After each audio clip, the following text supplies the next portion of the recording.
Is this possible? Yeah, it is. Even back in the early 2000s, a popular Disney Channel cartoon series was pretty much guaranteed the video game treatment. What the makers of Kim Possible never anticipated was getting a Kontrol Incorporated pinup treatment. Here it comes, guys. Imagine the possibilities.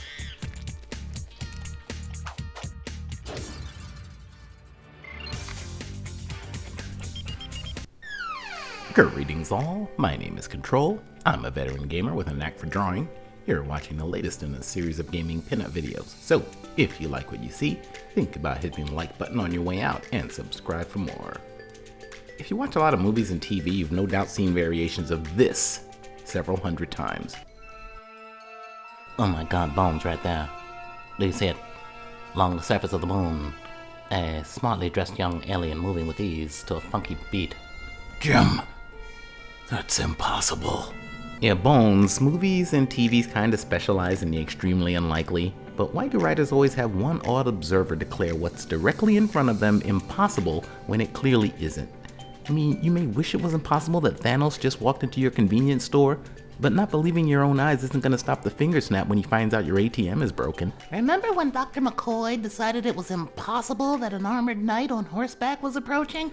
Yeah, the knight sure put a hole in that theory. No, wait just a darn minute now. Grandpa Kontrol! You want to explain to me how a pipsqueak barely out of diapers can out of the blue reference an episode of the original Star Trek series? Please don't say that's impossible. That show is almost as old as I am, and I voted for Barry Goldwater. I can't really explain it either, actually. I'm in kindergarten, but I seem to know everything Kontrol knows. And then sometimes I don't. Usually it depends on the joke. Oh, I get it. Mr. Know-It-All Kontrol was always blasting movies and TV shows for bad writing. Can't even get the story straight on his own YouTube channel. Well, knowing it all isn't really the same thing as doing it correctly. I suppose that explains why you couldn't be bothered to color me in, I suppose. Maybe give those fancy game videos a rest for Video a few. games, Grandpa. It's not like it would take him very long. Okay, Grandpa, that's enough. Come on, today's newspaper has a brand new crossword puzzle for you. There you go. Yeah, sorry about that. Alright, so today we're drawing Star Trek. Kim Possible. Kim Possible. More specifically, Kim Possible, What's the Switch for the legendary PlayStation 2? As you'd expect from a popular Disney cartoon series of the early 2000s, Kim Possible has a small handful of video game translations, mostly made for Nintendo handheld systems. Kim Possible What's the Switch has the virtue of being both the only game to appear on a console and the only one I've personally had experience with.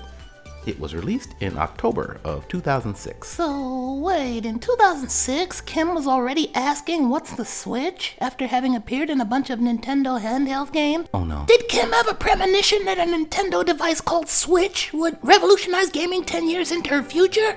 Allowing her future games to be handheld and console at the same time? There is so much crazy in those two sentences, I don't even know where Whoa, if Kim can see the future, is she now haunted by the Disney Channel's tragic fall into the dark void of supreme suck? This is still a very small channel. Disney might spare my life. It's still 2006 for Kim. Maybe she can do something.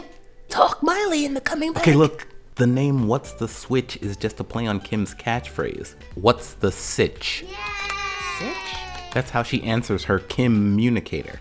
It's just slang for what's the situation. Look, it's a kid show. I wanted her to have a catchphrase that might sound cool during recess period. Personally, I would have had her say, Yeah. I don't think that catchphrase would have caught on at all. Now, a kid growing up in 2021 probably considers Kim Possible a relic of a bygone era. An era when clever ideas combined with well-tuned comedic writing to create children's programming that was just as easily enjoyed by adults. A strange time when a show with a young female hero and a diverse cast of characters didn't punish viewers with tedious political flag waving. In 2002, all televised entertainment greatly benefited from the virtue of being pre-Twitter, which is why I so highly recommend Kim Possible, not just to kids, but anyone who likes a good laugh. The show sits adjacent to the classic funny, secret spy, adventurer genre, but unlike the Maxwell Smarts and the Austin Powers of the world, Kim Possible is actually highly competent. The show's humor isn't derived from the hero's bumbling antics, but rather the absurd comic universe she occupies. Kim Possible lives in a world where the villain's threat level falls somewhere between Team Rocket and Mojo Jojo. We're dealing with what is first and foremost a comedy series. Here's a bit of the local flavor. Ugh, great. How did you know? You're predictable. Really, am I? Then predict this!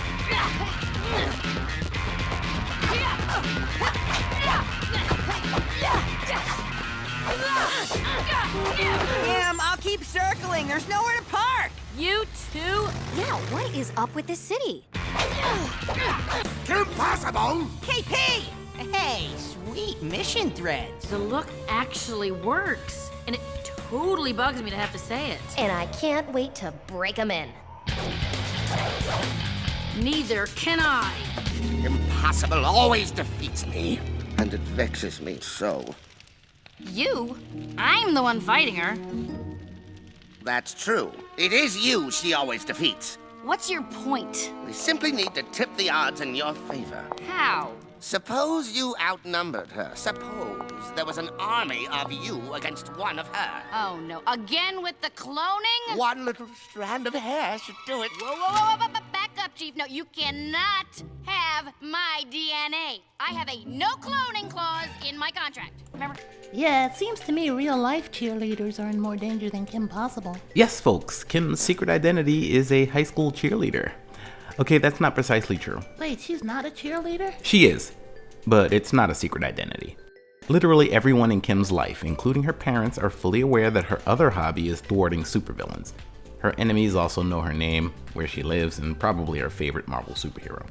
Fun fact, Kim's mom is a brain surgeon and her dad is a rocket scientist. And she has bouncy hair. Talk about good genetics. Her arch enemy is genius mad scientist Dr. Drakken.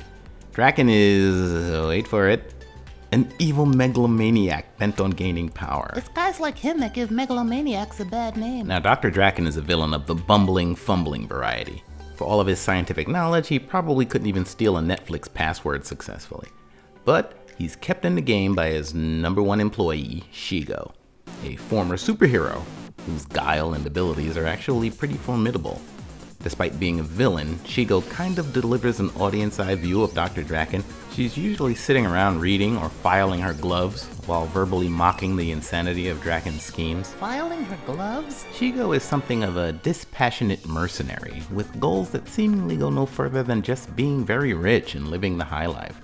She's constantly trading blows and wisecracks with Kim, but you get the sense they're a tiny shift in the paradigm away from being best friends, which is implied by the amount of time Shego and Kim are compelled by circumstances to join forces.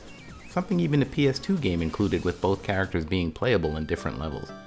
Our pinup today, of course, features Kim and Shego in a bonkers scene from the show that I'm pretty sure never happened, but should have. Included here is Kim Possible's goofball buddy Ron Stoppable and his pet mole rat Rufus, one of those Disney sidekick animals with human-level intelligence. During the course of the series, Ron becomes Kim's actual boyfriend, proving to viewers that Kim's expertise in combat doesn't extend to her taste in men. I mean, really, Kim? Anyway, this pinup pretty much throws out the show's quirky art style in favor of my own. This is because I'm me. Hopefully, the Kim Possible fans out there will cut me some slack and give the like button some love. If you've been neglecting the subscribe button too, now's the time to make amends. And if you're not a Kim Possible fan, let this video stand as an official Kontrol Incorporated endorsement.